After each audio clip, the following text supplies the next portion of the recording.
Hello दोस्तों, कैसे हैं आप लोग। आशा करता हूं आप सभी ठीक होंगे।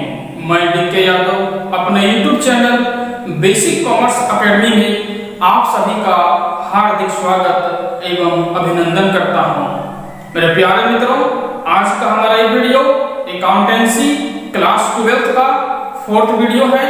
इससे पहले हमने अकाउंटेंसी क्लास 12 वाले प्लेलिस्ट में ऑलरेडी 3 वीडियो अपलोड कर रखा है। अगर आपने उन वीडियो को नहीं देखा है तो पहले जाकर उन वीडियो को आप देख लें, ताकि आपको पता चल जाए कि अकाउंटेंसी क्लास 12 में हमें किन किन चीज़ों को पढ़ने की जरूरत होती है। क्योंकि हमारा फर्स्ट वीडियो सिलेबस इंट्रोडक्शन से रिलेटेड है और second video and third video में बताया गया है नॉट फॉर प्रॉफिट ऑर्गेनाइजेशंस के बारे में। ठीक है दोस्तों, तो नॉट फॉर प्रॉफिट ऑर्गेनाइजेशंस क्या है वो सेकंड वीडियो में बताया गया है और characteristics of not for profit organisations के बारे में थर्ड वीडियो में बताया गया है। तो इससे पहले आप सेकंड वीडियो और थर्ड वीडियो को देख लें, तब जाकर के इस वीडियो में जो आज हम लोग बात करेंगे फार्मूला के बारे में, उस फार्मूला को आप समझ पाएंगे। ठीक है दोस्तों, तो आज का इस वीडियो में हम लोग क्या बात करेंगे, नॉट फॉर प्रॉफिट ऑर्गेनाइजेशंस का फार्मूला को देखेंगे कि नॉट फॉर प्रॉफिट ऑर्गेनाइजेशंस में कौन कौन सा अकाउंट को मेंटेन किया जाता है और उन सभी अकाउंट को बनाने के लिए क्या फार्मूला है, क्या स्ट्रक्चर है। चलिए हम लोग देखते हैं। ठीक है दोस्तों, अकाउंटेंसी क्लास 12 यूनिट 1 है जिसका नाम है नॉट फॉर प्रॉफिट ऑर्गेनाइजेशंस। और इस यूनिट से यानी यूनिट 1 से एग्जाम में 10 मार्क्स का क्वेश्चन आने वाला है। कितना? 10 मार्क्स। 10 मार्क्स का क्वेश्चन एग्जाम में आने वाला है। ये 10 मार्क्स जो है वो डिवाइड होगा short question and long question में। इसका डिवीजन किस प्रकार से होगा, यानी इसको किस प्रकार से डिवाइड किया जाएगा, उसके बारे में जब क्वेश्चन बनाएंगे प्रैक्टिकल क्वेश्चन तब मैं बताऊंगा। ठीक है, अभी हम लोग देखते हैं नॉट फॉर प्रॉफिट ऑर्गेनाइजेशंस में कौन कौन सा अकाउंट मेंटेन किया जाता है। ठीक है दोस्तों, तो चलिए देखते हैं। नंबर 1 है receives and payments. Receives and payments account यानी प्राप्ति और भुगतान खाता। ठीक है। Number 2 income and expenditure account यानी आय और व्यय खाता। ठीक है। नंबर 3 बैलेंस शीट यानी बैलेंस शीट भी मेंटेन किया जाता है। ठीक है दोस्तों, तो अभी हम लोग बात करेंगे जो नंबर 1 में है रिसीव्स एंड पेमेंट्स अकाउंट के बारे में कि रिसीव्स एंड पेमेंट अकाउंट क्या है और इसका फार्मूला जो है क्या है, कैसे जो है रिसीव्स एंड पेमेंट अकाउंट को बनाया जाता है, यानी रिसीव्स एंड पेमेंट अकाउंट बनाने का क्या रूल्स है, क्या फार्मूला है। ठीक है दोस्तों, तो सबसे पहले बात करते हैं फॉर्मेट के बारे में। क्योंकि जैसा कि आप लोग जानते हैं कि क्लास 12 हो या क्लास 11 हो, चाहे किसी भी क्लास में अगर आप अकाउंटेंसी सब्जेक्ट का कोई क्वेश्चन को बनाते हैं तो उसमें क्या होता है, एक विशेष प्रकार का फॉर्मेट के अंतर्गत क्वेश्चन को बनाया जाता है। ठीक है, तो रिसीव्स एंड पेमेंट अकाउंट को बनाने के लिए भी एक फॉर्मेट है। क्या है फॉर्मेट, चलिए देखते हैं।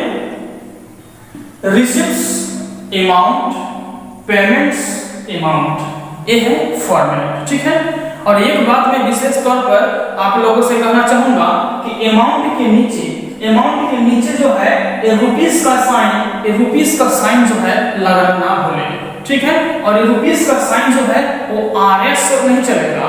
आरएस जो है पहले चलता था, अब नहीं चलेगा। ये न्यू रुपीस का साइन जो है, जो हमारे नोट यानी नोट और सिक्का में जो छपकर आती है, ये रुपीस का साइन लगाना जो है कंपलसरी होता है। नहीं तो पूरा क्वेश्चन का आंसर यानी पूरा क्वेश्चन का सॉल्यूशन सही बनाने पर भी फुल मार्क्स आपको नहीं दिया जाएगा एग्जाम में। ठीक है दोस्तों, तो ये आपका रिसीव्स अमाउंट, पेमेंट्स अमाउंट। ठीक है, रुपीस का साइन लगाना ना भूलें। और एक इंपॉर्टेंट बात, कोई भी अकाउंट हम लोग बनाते हैं तो उसके ऊपर में हेडिंग लिखा जाता है। यहाँ पर देखिए हेडिंग लिखा हुआ है।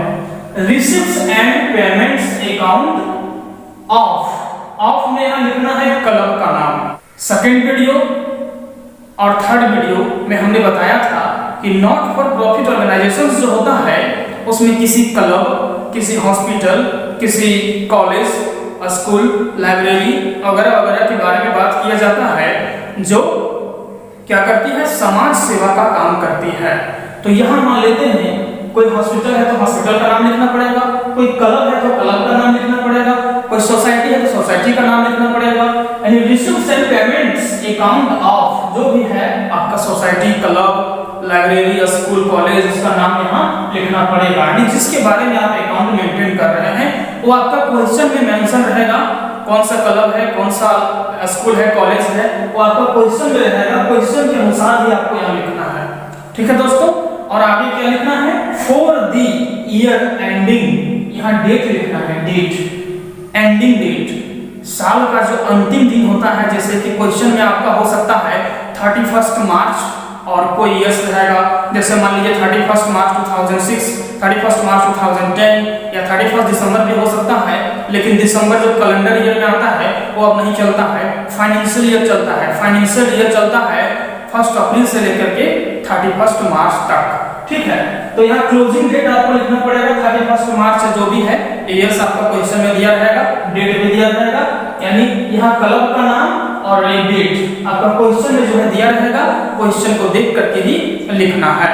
और हेडिंग जो है अगर आप नहीं लिखते हैं, हेडिंग अगर आप नहीं लिखते हैं तो जितने भी नंबर का क्वेश्चन है उसमें से 1 नंबर आपका कट जाएगा। ठीक है दोस्तों, यानी पूरा सही सॉल्यूशन बनाने के बावजूद भी आपको फुल मार्क्स नहीं मिलेगा। चलिए बात करते हैं रिसीव्ट्स एंड पेमेंट अकाउंट में क्या लिखा जाता है, यानी रिसीव्ट्स एंड पेमेंट अकाउंट को बनाने का फॉर्मूला क्या होता है। सबसे पहले बात करते हैं रिसीव्ट साइड के बारे में। तो रिसीव्ट साइड में है दोस्तों, सबसे पहले जो है क्या लिखा जाता है, टू बैलेंस बीडी। रिसीव्ट साइड में सबसे पहले टू बैलेंस बीडी लिखा जाता है, टू बैलेंस बीडी। और इसके नीचे टू बैलेंस बीडी में क्या क्या आता है, टू बैलेंस बीडी में कैश और बैंक को इंक्लूड किया जाता है। ठीक है, क्या क्या, कैश है, बैंक है, और इसका अमाउंट जो है, अमाउंट का कॉलम में इधर हम लोग लिखेंगे। ठीक है, अमाउंट का कॉलम में इधर हम लोग लिखेंगे। एक बात यहाँ आप लोगों को समझना पड़ेगा, देखिए टू बैलेंस बीडी, बीडी का मतलब होता है ब्राउट डाउन, यानी बैलेंस बीडी जो है वो ओपनिंग बैलेंस को बताता है। कौन सा बैलेंस को बताता है, ओपनिंग बैलेंस को बताता है। तो टू बैलेंस बीडी में आपका कैश से रिलेटेड कोई भी आइटम आ सकता है, जैसे कैश इन हैंड, और बैंक से रिलेटेड भी कोई आइटम आ सकता है, जैसे बैंक या कैसेट बैंक। ठीक है, तो कैश का कुछ आइटम रहेगा, तो टू बैलेंस बीडी के नीचे कैश लिखना है या कैश इन हैंड, जो कुछ भी क्वेश्चन में रहेगा उसके अनुसार, उसके अकॉर्डिंग लिख करके उसका अमाउंट को हम लोग अमाउंट का कॉलम में दिखाएंगे। ठीक है, अगर बैंक रहेगा या बैंक बैलेंस रहेगा या कैसेट बैंक रहेगा तो उसका नाम यहाँ लिखेंगे और अमाउंट का कॉलम में दिखाएंगे। ठीक है, और अगर कैश या बैंक से रिलेटेड कोई आइटम है क्वेश्चन में, लेकिन एक ही है, दोनों नहीं है, कैश या बैंक में से कोई एक ही है या उससे रिलेटेड कोई एक ही है, तो सिर्फ हम लोग लिखेंगे टू बैलेंस बीडी लिख करके और उसका अमाउंट को इसके सीधा में दिखा देंगे। उसके नीचे आपको कैश बैंक लिखने का जरूरत नहीं है। ठीक है, अगर आप चाहें तो ब्रैकेट में दिखा सकते हैं, दिखा सकते हैं कि कौन सा आइटम है। जब एक रहेगा उस समय कैश बैंक जो भी है, और अगर 2 रहेगा तो इसी तरह से दिखाना है। ठीक है, जैसे हमने यहाँ पर दिखाया है। ठीक है दोस्तों, अब चलिए आगे बात करते हैं। टू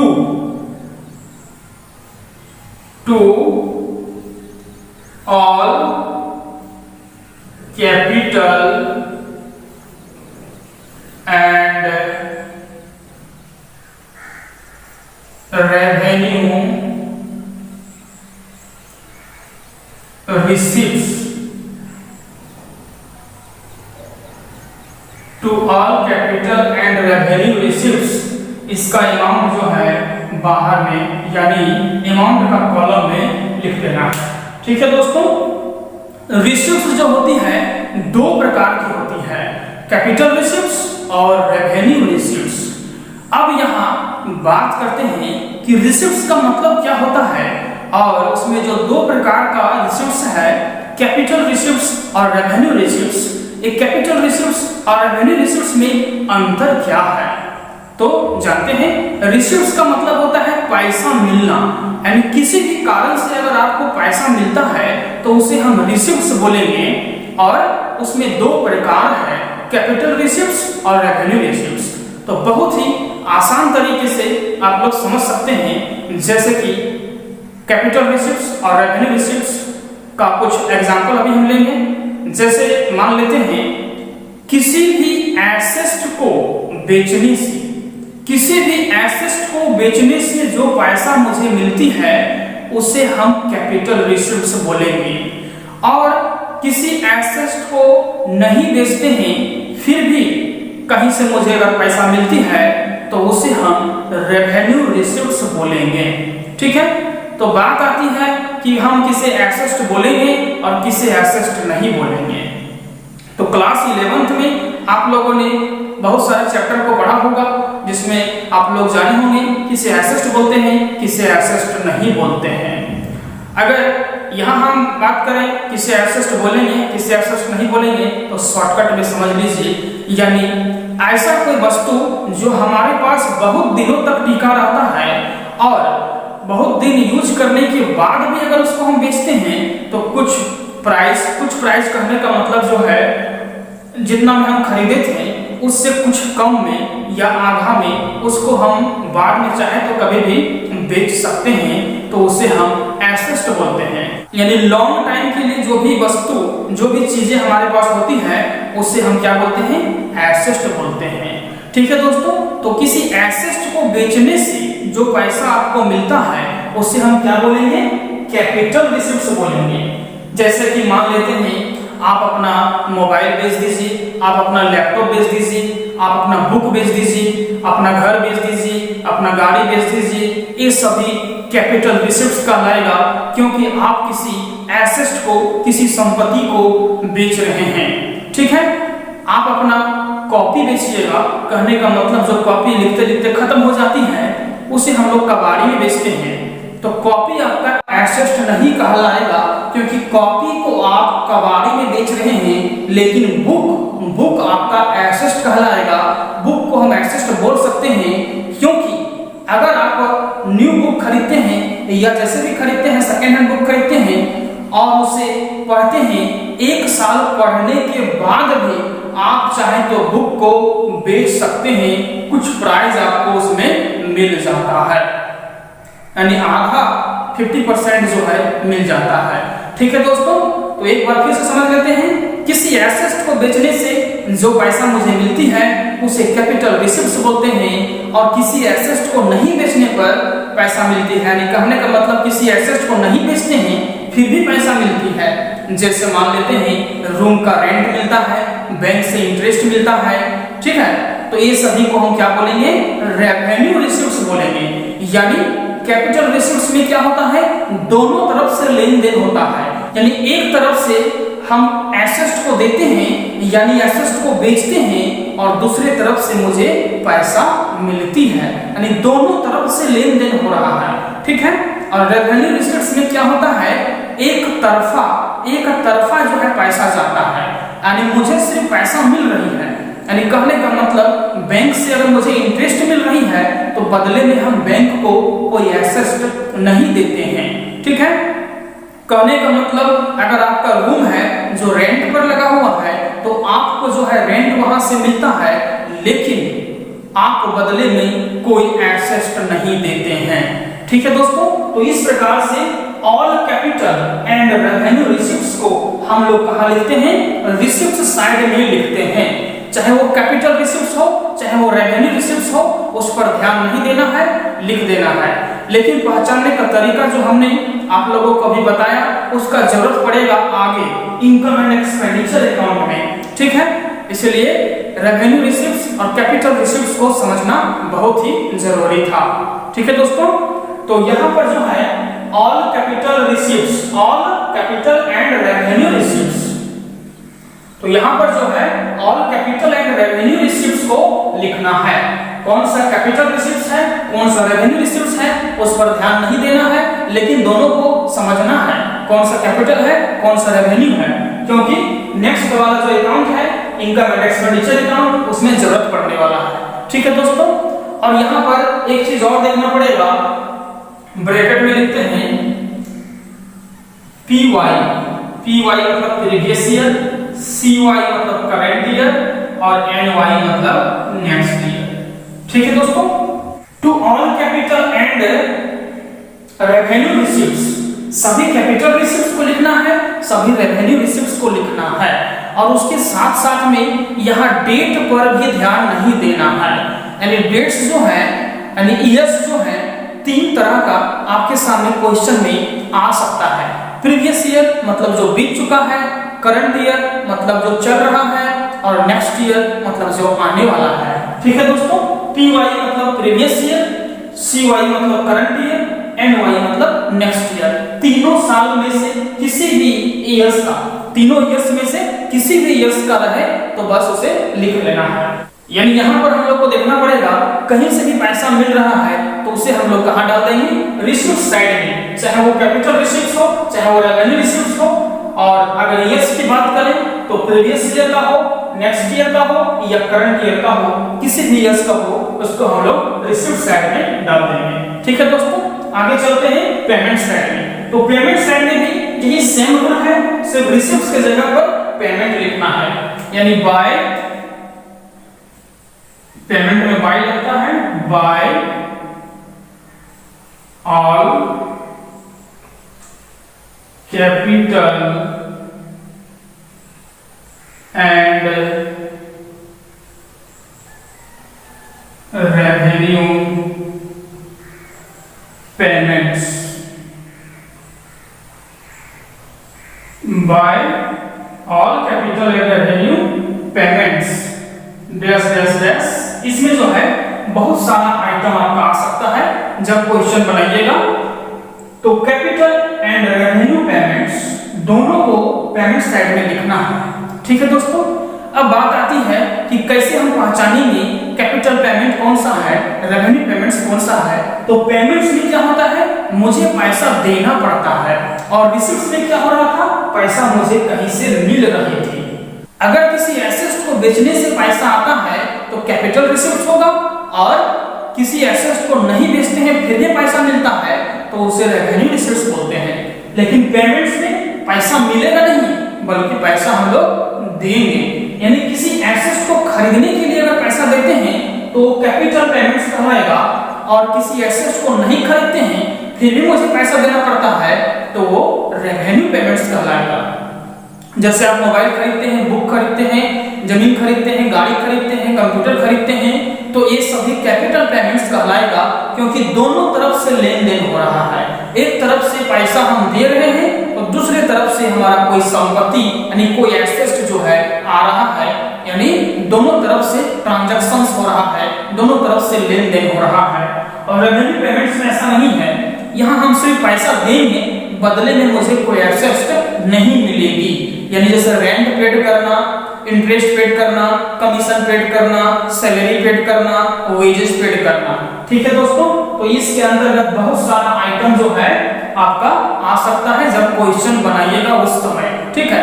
अभी जो है यहाँ पर कैपिटल पेमेंट और रेवेन्यू पेमेंट्स दोनों को लिख देना है, ध्यान नहीं देना है, लेकिन समझना जरूर है कौन सा कैपिटल पेमेंट्स है, कौन सा रेवेन्यू पेमेंट्स है, ठीक है दोस्तों। और यहाँ पर ईयर्स को भी ध्यान नहीं देना है। PY मतलब प्रीवियस ईयर, CY मतलब करंट ईयर और NY मतलब नेक्स्ट ईयर। तीनों ईयर्स का लिखना है, चाहे वो प्रीवियस ईयर का हो, चाहे करंट ईयर का हो, चाहे नेक्स्ट ईयर का हो। तीनों ईयर्स का सारा आइटम को यहाँ पर लिख देना है, ठीक है दोस्तों। अब इसका टोटल करते हैं और बैलेंस निकालते हैं, देखेंगे इसका बैलेंस कैसे निकलता है। तो हम लोग देखेंगे जब क्वेश्चन बनाएंगे उस समय दोनों साइड का जो अमाउंट है उसमें से देखेंगे कौन सा साइड का अमाउंट जो है ज्यादा हो रहा है टोटल करने पर। तो अभी मान लेते हैं ज्यादा आपका इस साइड में होता है, ज्यादा अमाउंट जो है इस साइड में होता है। ठीक है दोस्तों, ज्यादा अगर इस साइड में होता है तो पहले इसको हम लोग जोड़ करके यहाँ पर लिखेंगे और नीचे जो है डबल लाइन लगाना है, नीचे यहाँ डबल लाइन लगाना है। ठीक है, डबल लाइन क्लोज करने के लिए नीचे डबल लाइन लगाना है। ठीक है दोस्तों, नीचे यहाँ डबल लाइन, ये डबल लाइन होगा नीचे। ठीक है, ऐसा माना जाता है, ऐसा देखा जाता है कि रिसीव्ड एंड पेमेंट अकाउंट में जिस साइड बीडी होता है अमाउंट ज्यादा उसी साइड होता है, लेकिन कभी कभी जो है जस्ट उल्टा साइड में ज्यादा हो सकता है। ठीक है दोस्तों, बीडी इस साइड है, लेकिन अगर बैंक ओवरड्राफ्ट रहे, बैंक का एक आइटम है बैंक ओवरड्राफ्ट, अगर बैंक ओवरड्राफ्ट रहे तो फिर ये बीडी जो है ये बीडी 2 में नहीं होकर के बाय में हो जाएगा, बाय बैलेंस बीडी और ब्रैकेट में बैंक ओवरड्राफ्ट। अगर बैंक ओवरड्राफ्ट रहे तो फिर 2 बैलेंस बीडी नहीं बाय बैलेंस बीडी लिखना पड़ेगा। ठीक है दोस्तों, तो इस अमाउंट को जो हमने टोटल किया है इस अमाउंट को उठा करके यहां ले आना है, यानी पेमेंट साइड में नीचे डबल लाइन, नीचे इस तरह से डबल लाइन लगाना पड़ेगा क्लोज करने के लिए, और इसी अमाउंट को उठा करके यहां लिखना है। ठीक है, और इस अमाउंट में से इस अमाउंट को माइनस करना है और जो आएगा वो आपका बैलेंसिंग फिगर होगा। क्या होगा? बैलेंसिंग फिगर, जो आएगा वो बैलेंसिंग फिगर होगा। ठीक है, और अगर आपका 2 बैलेंस बीडी रिसीव साइड में है तो सीडी आपका निकलेगा पेमेंट साइड में, बाय बैलेंस सीडी, और सीडी के नीचे फिर इसी तरह से 2 आइटम को लिखा जाएगा, कैश आ सकता है और बैंक आ सकता है। ये बैंक का आंसर आएगा और ये कैश का बैलेंस जो है वो दिया जाएगा। ठीक है दोस्तों, यानी कहने का मतलब जो है कैश का बैलेंस अगर दिया रहेगा तो आंसर आपका बैंक का आएगा अगर 2 आइटम है तब, और अगर बैंक का अमाउंट दिया है तो आंसर आपका कैश में आएगा। ठीक है, और अगर एक ही है कैश बैंक यहाँ नहीं है या इस कैश बैंक में से एक ही है कोई, यानी कैश है या बैंक है उसके बारे में नहीं बताया गया है, तो सिर्फ बाय बैलेंस सीडी लिख करके और उसके सीधा में एक बैलेंसिंग फिगर निकालना है, यानी बैलेंस करना है। ठीक है दोस्तों, तो ये रहा आपका रिसीव्ड एंड पेमेंट अकाउंट। तो ठीक है दोस्तों, जहां तक मुझे उम्मीद है कि आप लोग समझ गए होंगे रिसीव्ड एंड पेमेंट अकाउंट का जो फार्मूला है, यानी रिसीव्ड एंड पेमेंट अकाउंट कैसे बनता है। और जहां तक बात है इनकम एंड एक्सपेंडिचर अकाउंट का, तो इनकम एंड एक्सपेंडिचर अकाउंट और बैलेंस शीट ये 2 अकाउंट बन जाता है। बैलेंस शीट का कोई खास फार्मूला नहीं होता है। ठीक है, आप लोग 11वीं क्लास में बैलेंस शीट बनाए होंगे, बहुत सारा बैलेंस शीट 11वीं क्लास में है। बैलेंस शीट में क्या होता है, एक लायबिलिटी साइड एक एसेट साइड। लायबिलिटी साइड में हम लोग सारा लायबिलिटीज को लिखते हैं और एसेट साइड में सारा एसेट्स को लिखते हैं। ठीक है दोस्तों, इनकम एंड एक्सपेंडिचर अकाउंट का जो फार्मूला है अभी हम लोग नहीं देखेंगे। रिसीव्ड एंड पेमेंट अकाउंट का पहले एक क्वेश्चन को बनाएंगे, यानी अगले वीडियो में रिसीव्ड एंड पेमेंट अकाउंट से रिलेटेड एक क्वेश्चन को पहले सॉल्व करेंगे, उसके बाद जो है इनकम एंड एक्सपेंडिचर अकाउंट का फार्मूला को हम लोग देखेंगे और फिर इनकम एंड एक्सपेंडिचर अकाउंट से रिलेटेड क्वेश्चन बनाएंगे। ठीक है दोस्तों, तो जहां तक मुझे उम्मीद है कि आज का हमारा ये वीडियो आप लोगों के लिए बहुत ही यूजफुल होगा, और अगर आपको ऐसा लगता है कि हमारा ये YouTube channel basic commerce academy आपके लिए यूजफुल है, आपके लिए हेल्पफुल है, आप इस चैनल के माध्यम से कुछ सीख रहे हैं, तो इस चैनल को सब्सक्राइब करें, लाइक करें और वीडियो को शेयर करते रहें। जरूरतमंद लोगों तक वीडियो को शेयर करें ताकि सभी इस चैनल के माध्यम से भरपूर बेनिफिट ले सके और अपनी कॉमर्स की पढ़ाई अच्छे से कर सके। ठीक है दोस्तों, आज के लिए इस वीडियो में इतना ही।